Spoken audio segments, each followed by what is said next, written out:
Previously, we reviewed one of the best folds in poker history, where Doug Polk was able to get away from a flop straight versus Phil Hellmuth's higher straight. Today, we'll be reviewing what perhaps is the worst fold in poker history.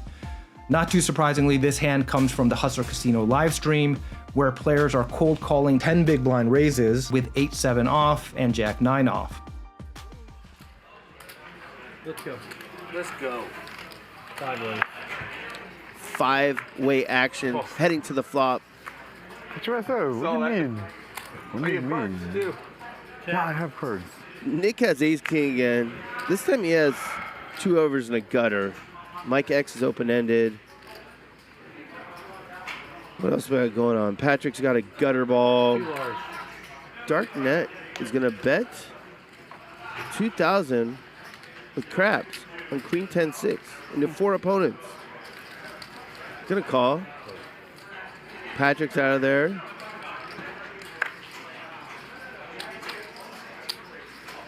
Have you had enough, Mike X? No, he's just gonna call. Guess who has the best hand currently? Dark Knight. Who gets this kind of value with 3s? Dark Knight. Uh-oh. Vertucci turns Broadway with the nut flush draw. See if the Dark Knight can slow down. He can.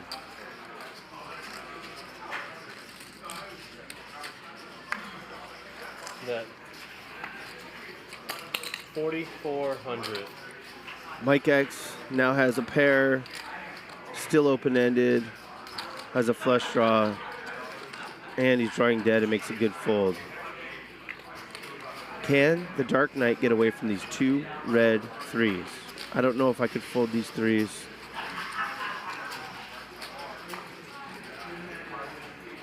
$44? 4,400. Can't blame him for continuing here. You beat 2s in case Nick has those. Can I get a count? You got this. But that's 4,400. But I need to know like how much he has back in the stack. He just has like that much right here. That's all he can tell you. Yeah. Okay. I disagree. I think in this instance you want to tell him. Raise 15 large. Wow.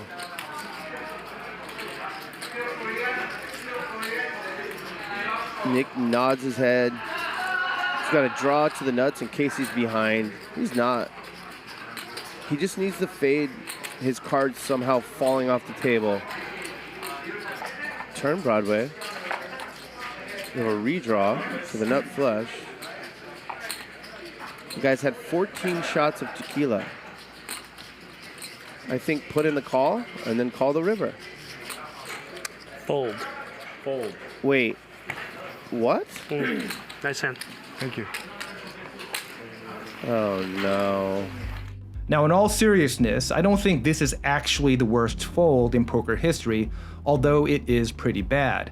Obviously, from the comfort of our homes, we can see that Puffy Jacket was just making a horrendous bluff, but if we try to put ourselves in Nick's shoes, it is possible to come up with a plausible explanation for his play, i.e. exploitation. So pre-flop, Under the Gun limped, and Dark Knight overlimped. Nick then raised large, 2 other players called, and then the limpers called. At this point, what did Dark Knight's range look like? Well, although ranging a live opponent can be extremely difficult, it's probably safe to assume that he would do this primarily with hands like lower pocket pairs as he was holding, and a variety of suited combos, maybe something like this. On the flop, Dark Knight then donks out into 4 other players with a relatively large 78% pot bet. So what are some plausible hands that he could be doing this with? Perhaps something like a random Queen X that wants protection, or some sort of draw like King Jack, Jack 9, or a flush draw. The turn is the Jack of Clubs, Dark Knight checks, Vertucci bets a bit over half pot, and then Dark Knight raises 3.4x and Nick folds. So what on earth was Nick thinking here? Well, he likely assumed that the probability of Dark Knight bluffing here was relatively low, and that his line was probably value heavy with flushes. If true, from a purely exploitative standpoint, it's conceivable that this fold could be profitable in the long run, even though it was wrong in this particular instance and made him look like a fool. Think about what we perceived Dark Knight's likely range to be on the flop, something like this, with mostly Queen X, straight, and flush draws. of this range, on the turn we can reasonably carve out Queen X since it's not really strong enough to raise here given the action and the board, even if it made 2 pair. So what about straights? If you thought that Dark Knight was raising for value with a straight, then calling with a nut straight would appear to be a no-brainer. But that intuitively seems unlikely given the prior action and the fact that the flush came in on the turn, which Nick should have plenty of in his range.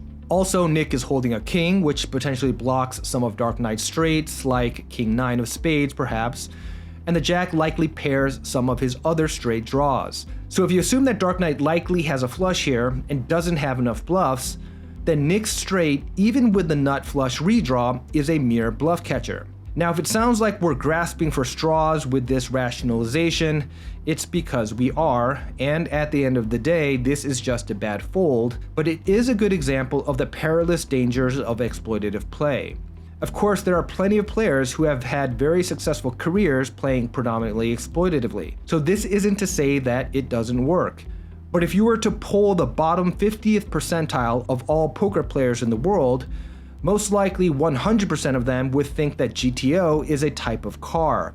In other words, although playing exploitatively has a high ceiling, the floor is a bottomless pit.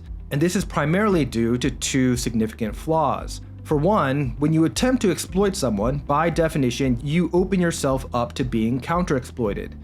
Now, some downplay this risk by arguing that it doesn't matter if you overfold in a specific spot because you'll never encounter it again. While that may be true, this dismissal ignores the risk of overfolding in the aggregate, which can be easily identified and exploited. You see, most imbalanced players don't consciously make a decision to be imbalanced. What's happening is that there is a systemic flaw in their decision-making framework that causes them to make blunders in individual spots. And because this issue is systemic, the same error is then repeated in multiple spots over a span of time, which can be picked up on. So, for example, let's say that Dark Knight actually had a flush in this spot, which he certainly could have played the same way, in which case Nick would have looked like a genius with his tight fold. The problem, however, is that if you continue to make tight fold after tight fold, and your opponents have the cognitive ability to detect patterns, which admittedly may not be the case in these streams, then Nitucci could easily be taken advantage of by overbluffers over the long run. Furthermore, the only way exploitative play is profitable is when your specific assumptions about how villain is playing are correct. So in this case, we did our best to put ourselves in Nick's shoes to try to understand why he made the play that he did.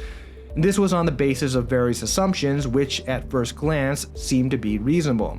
However, the reality is that no 2 humans are alike, and it is impossible to know with any certainty what they are exactly thinking at the felt, especially if you haven't played many hands with them.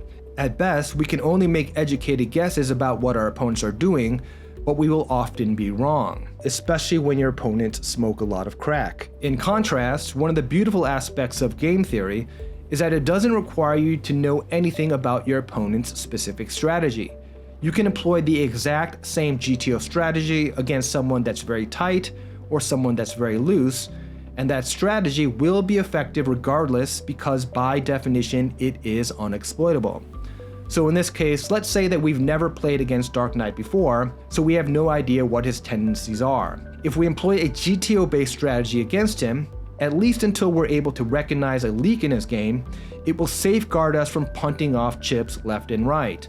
If Dark Knight is a loose and aggressive player that's over-bluffing, bluff catching with some hands will protect us from being run over. And if Dark Knight is a tight player that never makes this sort of bluff, only allocating calls to our best bluff catchers and folding the rest will prevent us from overcalling. And in this case, the nut straight, which beats all of villain's bluffs, with the ace of clubs, which blocks the nut flush and gives us the chance to draw ahead if villain is not bluffing, will be our number 1 bluff catching candidate to call with.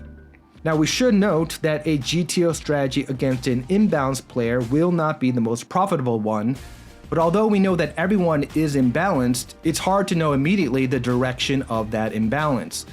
Additionally, the floor for someone well versed in game theory will be significantly higher than someone that's trying to play with a max exploit style, and he will typically be much more difficult to play against because balance inherently disguises your strategies. Furthermore, just because you understand game theory, it doesn't mean that you can't exploit. But if you only know how to exploit, then you won't have anything to fall back upon when you don't know how your opponent plays, which will often be the case. So that is the video for today. Thanks for watching, and until next time.